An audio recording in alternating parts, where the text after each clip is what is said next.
Habermas, estimado público, hace algo también muy interesante.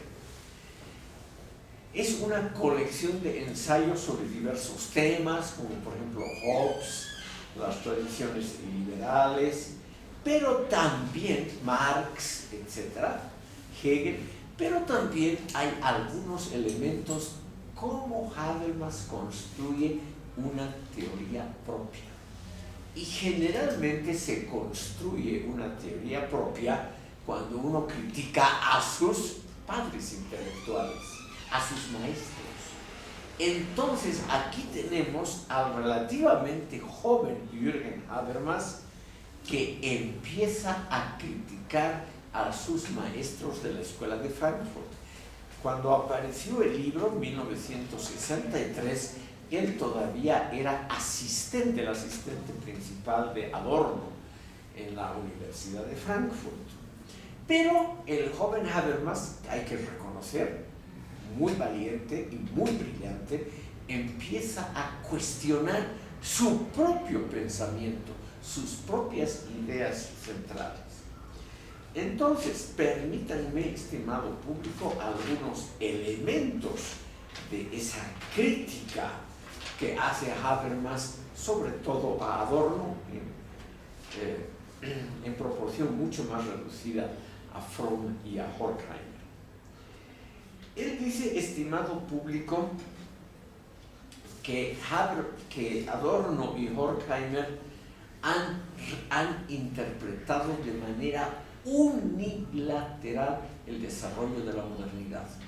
Esta es la crítica principal, que ellos han visto la modernidad como algo fundamentalmente negativo y que la modernidad también tiene tantos rasgos positivos como negativos.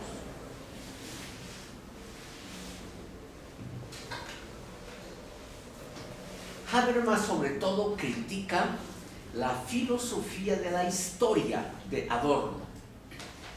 Esa filosofía de la historia de tendencia profundamente pesimista, que la hemos visto en sesiones anteriores, que puede resumirse en la famosa frase de Adorno: si es que ha habido progreso en la historia de la humanidad, es el progreso que va de las flechas y los arcos a la bomba atómica.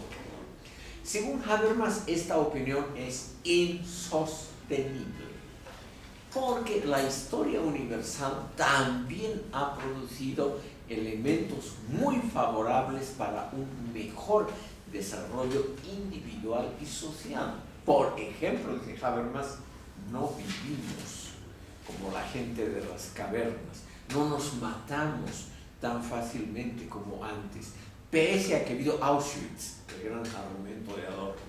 Pero de todas maneras, en la mayoría de los pueblos se ha desarrollado una convivencia razonable entre los humanos.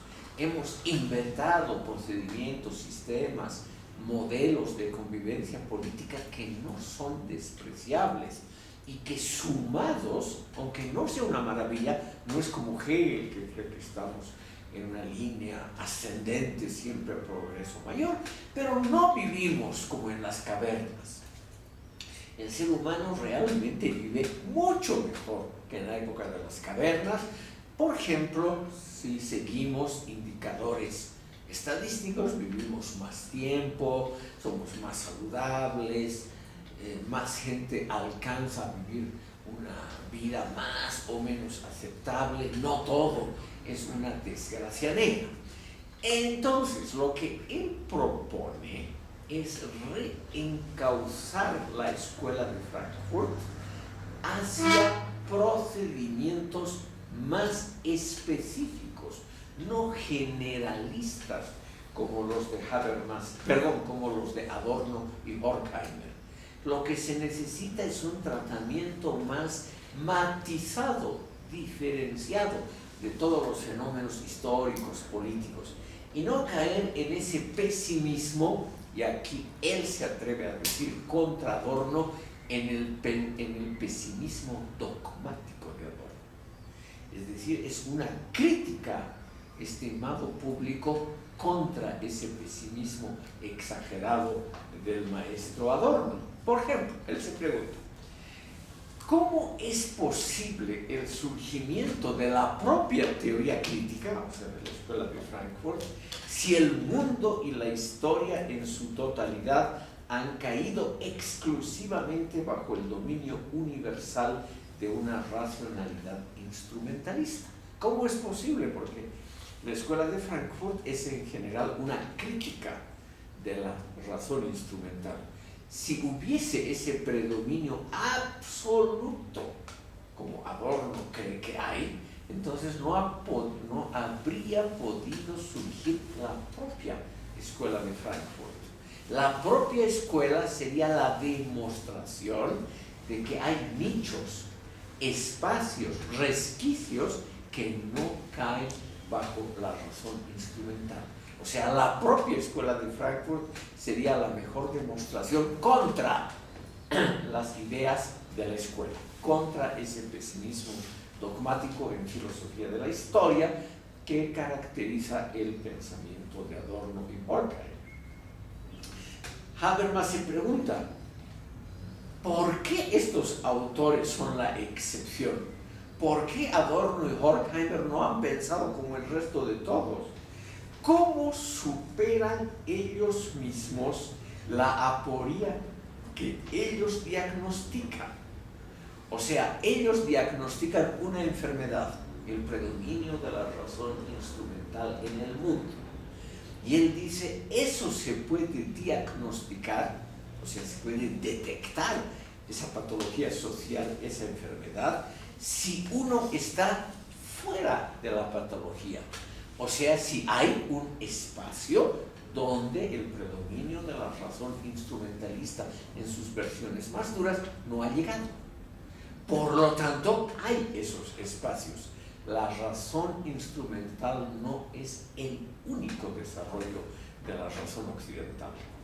O sea, la propia historia de la Escuela de Frankfurt es una desautorización de las tesis de la propia escuela.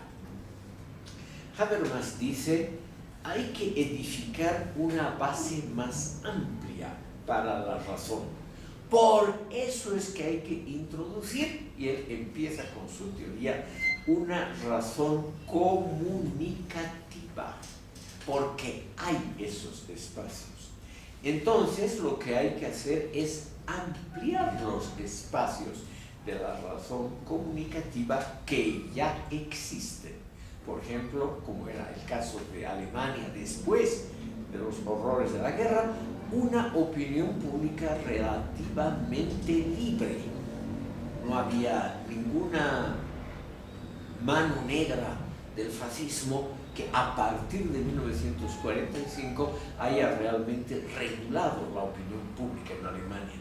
A partir del 45, después de que se conocieron además los horrores de Auschwitz, no había ningún órgano de prensa, televisión, radio importantes que hayan estado realmente a favor de Hitler, o sea, a favor de la razón instrumental en su forma más bruta. Habermas entonces dice, hay todavía espacios para el ejercicio democrático de la razón. En medio del capitalismo tardío universalizado, que él reconoce que es así, hay nichos importantes que han quedado libres de esa razón instrumental. Por ejemplo, el mundo académico. El mundo académico, las universidades, los órganos de expresión, revistas, periódicos y los medios de comunicación serían uno de los ejemplos de que eso no ha logrado influir, que la razón instrumental no ha logrado influir totalmente. Lo otro sería la existencia que ha habido siempre durante el régimen nazi de focos de resistencia, lo cual es verdad. Por ejemplo, en julio de 1944 hubo un atentado contra Hitler que falló en el último instante, una bomba que hubiera despedazado al Führer, porque un noble perro, o sea, un animal fiel a Hitler, se interpuso entre la bomba y él. Y salió herido, pero no le pasó nada grave. Y eso significa que había resistencias, es decir, que no era absolutamente todo, y menos en el ejército, no había esa tendencia absoluta a creer en una dictadura de la razón instrumental. Entonces, estimado público, dice Habermas, contra la antropología pesimista, él llama extremista, de Adorno y Horkheimer, hay que reconocer que hay sectores sociales, personas individuales y medios de prensa que se liberan de la industria de la cultura. Así se llamaba el famoso capítulo de Adorno en la dialéctica de la ilustración. O sea, hay personas y instituciones que no sucumben a las tendencias colectivistas mayoritarias. Son personas e instituciones, dice Habermas, que tienen conciencia crítica de la situación, o por lo menos una intuición crítica acerca de la problemática global, y que también poseen la voluntad de cambiar o de oponerse a esa tendencia global si es que existe. Y esto está escrito, estimado público, años antes de la revuelta estudiantil de 1968. Él dice, no existe el uniformamiento total, predicho por Haber, por Horkheimer y por Adorno, que ha sido evidentemente lo usual en los regímenes totalitarios de Hitler y Stalin, pero, dice él, no es el destino de toda la humanidad, no es el destino de todas las sociedades del mundo. Y por lo tanto, lo que hacen Adorno y Horkheimer sería un pesimismo irrestricto, un escepticismo exacerbado que no corresponde a la pluralidad de ideas, opciones políticas, modas, etcétera, que existe en la actualidad, dice él en 1963. Evidentemente, dice él, existe esa tendencia, por ejemplo, los medios masivos de comunicación populares. En esa época, cuando aparece este libro, Teoría y Praxis, ya existía esa cadena de periódicos populares en Alemania que realmente trataban de manipular a la opinión pública en una sola dirección: el consumismo total, la apoliticidad. Eso ya existía. Pero también existían otras instituciones y tendencias que se resistían a ello. No voy a aburrir a ustedes, pero Habermas nombra a muchas de esas instituciones que podríamos llamar moderadamente disidentes, la propia universidad, por ejemplo.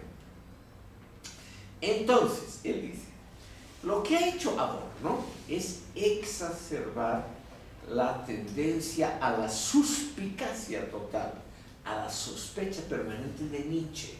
Esa teoría nietzscheana de la suspicacia total, esa teoría es falsa. Lo que hay que dedicarse es a estudiar cada caso concreto, cada caso específico. Si se puede, obviamente se hacen generalizaciones. Pero él dice, hay que olvidarse de las grandes ortodoxias al estilo de Marx, Nietzsche y Freud, porque esas ortodoxias son buenas para iluminar campos de la vida social e intelectual, pero no son la última palabra. Por lo tanto, la idea de que el mundo del capitalismo tardío produce la alienación universal, esa teoría es falsa.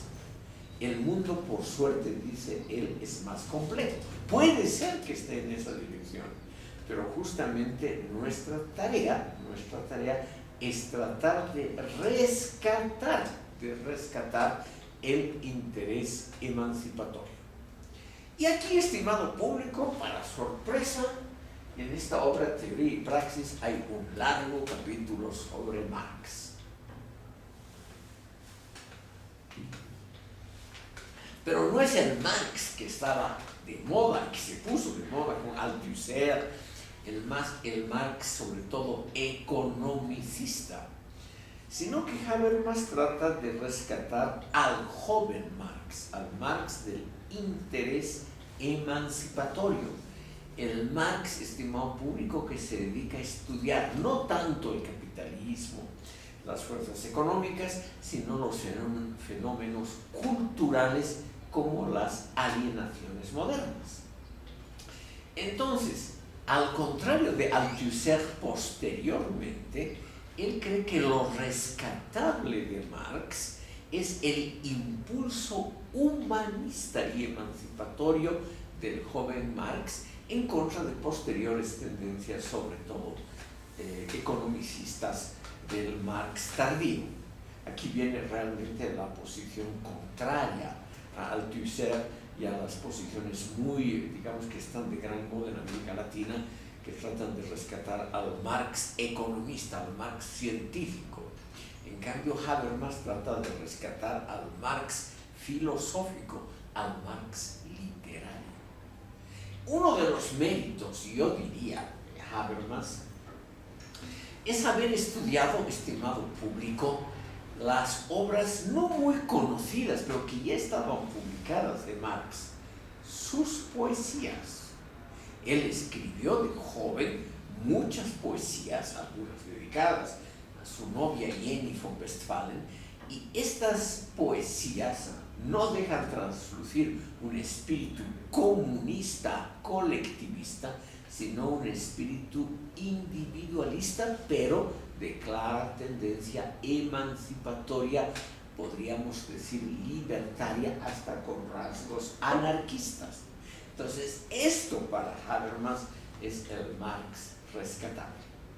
Y también es el Hegel joven, el Hegel rescatable. No el Hegel de las lecciones sobre la filosofía de la historia, sino el Hegel teológico, el Hegel de los primeros tiempos, el Hegel que trata de mostrarnos cómo el ser humano más noble es el que toma en serio el mensaje emancipatorio de los evangelios. O sea, estimado público, para él lo rescatable es aquel Hegel que muestra un enorme interés y apego, por ejemplo, por el Sermón de la Montaña. Yo siempre me he permitido recomendar a ustedes algunos textos teológicos clásicos. El Génesis, que son pocas páginas, el Evangelio de San Mateo, y ahí exclusivamente el Sermón de la Montaña, menos de una página, estimado público. Yo creo que en algún momento de depresión o que ustedes no tengan nada que hacer, podrían leer el Sermón de la Montaña, que es un texto hermoso, donde realmente aparece el Jesucristo más humanista. Y ese es el Hegel de las primeras épocas, que según Habermas es realmente el Hegel rescatable.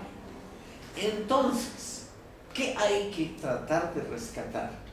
Las tradiciones libertarias de la gran filosofía clásica, no las tradiciones economicistas aparentemente científicas, sino las tradiciones que van en favor del individuo y no de ese ente abstracto llamado la sociedad. Habermas rescata unas famosas frases de Marx en los manuscritos filosófico-económicos, donde Marx dice: la sociedad del futuro no tendrá que ser aquella que se planta contra el individuo, sino aquella que se subordina a las posibilidades del desarrollo individual. O sea, el desarrollo individual como la meta rectora y como el valor más alto, y no la existencia de entes colectivos.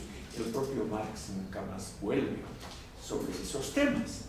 Pero en teoría y praxis, en esta obra de 1963, hay realmente un primer rescate de ese Marx, del Marx poeta, del Marx anarquista, del Marx libertario, etc., que los marxistas obviamente habían dejado de lado, sobre todo el llamado marxismo institucional de la Unión Soviética, de los partidos comunistas, etc., habían dejado completamente de lado a ese Marx que podría poner en duda los cimientos de los sistemas socialistas realmente existentes. Hay que considerar, estimado público, que 1963 son años en que le va muy bien a la Unión Soviética. Se expanden, cada vez hay más estados en África, en Asia, que abrazan la fe comunista, están a punto los vietnamitas de derrotar a los norteamericanos. En fin, estimado público, es una época de una gran efervescencia de los regímenes socialistas realmente existentes. Y aquí Habermas hace un elogio, un encomio del marxismo anterior al colectivismo. Eso es lo interesante de este tema, de este libro, donde ese Marx y ese Hegel, individualistas, libertarios, medio poetas, etc., son rescatados frente a un marxismo institucional que los tenía naturalmente totalmente olvidados. Entonces, para redondear, ¿qué es lo que Habermas descubre? Él descubre algo que lo vuelve a utilizar en muchos textos posteriores. Y él nombra, estimado público, ese interés como el interés emancipatorio del ser humano. Él dice, nosotros, los seres humanos, podemos detectar en cada uno de nosotros un interés emancipatorio de ese tipo. Cuando los seres humanos nos comunicamos, por ejemplo, con otros, tratamos de que el otro nos entienda, tratamos de que el otro, y por eso usamos un lenguaje general, no uno propio. Nosotros usamos un lenguaje general para que el otro nos comprenda. Y ese lenguaje no puede ser un idiolecto particular, no puede ser un lenguaje que hable una sola persona o un solo grupo pequeño. Tiene que ser un lenguaje general. Y él dice, esto no se puede probar y ha sido siempre muy criticado. Ese lenguaje general no es un lenguaje oprobioso, no es un lenguaje que oprima, sino es un lenguaje emancipatorio. El ser humano trata de aparecer ante los otros como si fuese portador de un interés general. Eso que yo siempre recomiendo a ustedes. Algunos de ustedes se van a dedicar a la política. Nunca digan, estimado público, voten por mí, porque yo quiero ser presidente, yo quiero tener dinero, yo quiero ejercer el poder, yo quiero estar arriba. Sino digan ustedes lo contrario. Yo quiero llegar al poder porque quiero que ustedes gobiernen conmigo. Yo quiero llegar arriba porque quiero defender los intereses de ustedes, nada más. Es decir, siempre expresando un interés general como si fuese el propio. Habermas dice, hay que reconocer que es un problema dialéctico, es decir, un problema que tiene varias facetas. Porque obviamente los políticos mienten, es su actividad principal. Pero al mismo tiempo, aún al mentir, al declarar esas cosas altisonantes, el progreso general, la paz mundial, todas esas cosas, los políticos, sin darse cuenta, a veces transmiten un interés general que correspondería al interés de cada uno. Por ejemplo, el interés por preservar la paz mundial y no la destrucción de la humanidad.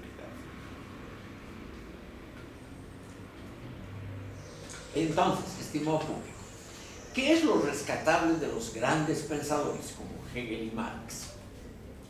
Lo rescatable es el espíritu crítico y probablemente libertario que han tenido los pensadores del siglo XIX. Él cree que la Revolución Francesa realmente ha sido una obra muy, muy interesante, porque ha tratado, como lo ha dicho Hegel, de que por una vez la razón gobierne el mundo. Y esa como idea regulativa, como diría Kant, es decir, como una meta a cumplir en el futuro muy lejano, esa sería una cosa que vale la pena resaltar y rescatar. O sea, la idea regulativa de la paz perpetua. Otra idea regulativa es la solución pacífica de conflictos. Todo tiene que ver con la misma idea de la paz perpetua. Habermas ahí muestra, estimado público, que Kant también tiene mucho que decir para la actualidad. Y estos temas se repiten. Habermas es un poco repetitivo, por eso también su enorme obra, más de 50 títulos, todos muy gordos. Entonces ahí vemos, estimado público, que hay algunos elementos repetitivos en Habermas que aparecen en esta obra Teoría y Praxis muy claramente, que es rescatar lo que él cree que es lo positivo en Kant, en Hegel, en Rousseau, en Hobbes, en Locke y naturalmente en Marx. Veremos un último elemento de lo rescatable, estimado público. Es la idea que ha sido expresada por Karl Popper. Como ustedes tal vez saben, Karl Popper estaba en contra del historicismo, como Popper llama a esa gran tendencia histórica que cree que el desarrollo histórico puede ser diagnosticado, que puede ser conocido por la humanidad y que nosotros naturalmente tenemos que acoplarnos a ese desarrollo histórico siempre lineal ascendente, siempre hacia situaciones de más progreso que van a terminar en un sistema socialista. Esa teoría es totalmente rechazada por Popper y Habermas cree, estimado público, que hay elementos también muy rescatables en la posición popperiana. Son dos los elementos rescatables de la obra de Karl Popper. Primer lugar, estimado público, la idea de que hay que desechar un telos, un fin obligatorio de la historia. En este tema de filosofía de la historia, Habermas no es muy original. Son ideas que están flotando desde hace un siglo en el ambiente. Pero él, con mucha sistematicidad, este libro es realmente muy sistemático, es un libro de historia de las ideas, él muestra que estas ideas sobre la paz, sobre el desarrollo hacia una meta específica, que esa idea ha sido realmente ya desechada a partir del siglo XVIII. Es decir, que la historia no puede ser conocida detalladamente. Popper diría posteriormente, la historia no puede ser conocida del todo porque depende, en el mundo occidental, del desarrollo científico. Y el desarrollo científico no es predecible. Este es el núcleo de la teoría popperiana. Habermas se acopla a esa idea. Pese a que él defiende la dialéctica de su maestro Adorno contra Popper, eso lo vamos a ver en la próxima sesión, pero de todas maneras, estimado público, hay algo que él reconoce en Popper: la imposibilidad de fijar un telos en la filosofía de la historia, y además que sea obligatorio para toda la sociedad. En una palabra, probablemente no nos estamos dirigiendo al sistema socialista.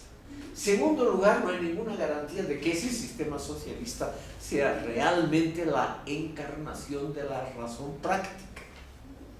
A la vista de lo que ya había en 1963, o sea, ya existía la Unión Soviética, la China, las democracias populares en el oriente de Europa, Habermas dice, no podemos decir que esa meta es una meta realmente racional, democrática, positiva, humanista. Es decir, ninguno de estos adjetivos positivos parece estar encarnado en el desarrollo de los sistemas socialistas mundiales. Por lo tanto, la conclusión es muy simple. La construcción de esa meta histórica como el ideal que nos ilumina, la normativa que deberíamos seguir, tenemos que abandonarla. Como Popper tenemos que mejorar lo existente. Y él propone muy tempranamente, estimado público, una cosa que yo también les recomiendo que ustedes usen en alguna aparición pública.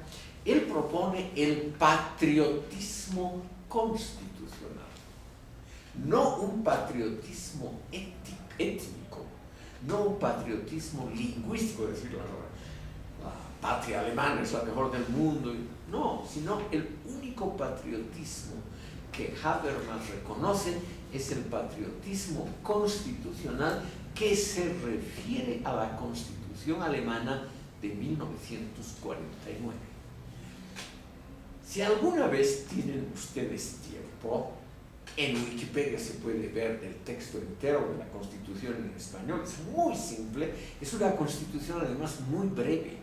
La boliviana actual tiene 400 y tantos artículos, la brasileña, que es la más larga del mundo, 560, la Constitución alemana tiene 140 artículos. Y lo interesante, según Habermas, es cómo está armada esa Constitución. La definición de lo que es el Estado alemán aparece recién en el segundo capítulo. El primer capítulo, a propósito, está constituido únicamente por los derechos del ser humano y del ciudadano. Y hay muchos derechos que corresponden a todo ser humano, no solo a los ciudadanos alemanes. Está tan bien redactada que reconoce, por ejemplo, que hay derechos políticos que solamente pueden ser ejercidos por ciudadanos alemanes. Pero hay otra serie de derechos que son los primeros en la Constitución: el derecho a la vida, a la libre expresión, a la propiedad privada, etc. Muy parecido a Locke. Esos derechos valen para todos. Y Habermas cree que esta Constitución es el mal menor, igual que Popper. No cree que haya algo realmente positivo a lo cual podamos adorar como si fuese la solución ideal. Eso para Habermas no existe. El mal menor, estimado público, significa reconocer que todos los sistemas políticos son una desgracia.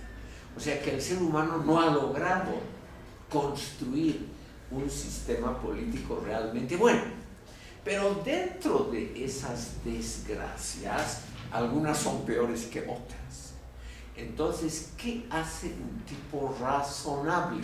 No racional, sino una categoría más abajo, más humilde. Elige el mal menor razonablemente. Y el mal menor para Habermas es la Constitución alemana del año 49, y por eso él propone el patriotismo constitucional como la medida política más adecuada a la época actual, sin hacerse ilusiones. De acuerdo a la época, es la época, estimado público, de un escepticismo general, 62-63, él lo que hace es también recibir lo que podríamos llamar la opinión pública académica más importante ante los horrores que significó el régimen nazi.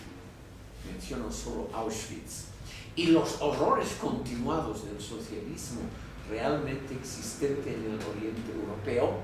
Entonces el régimen liberal democrático de Occidente aparece como el mal menor.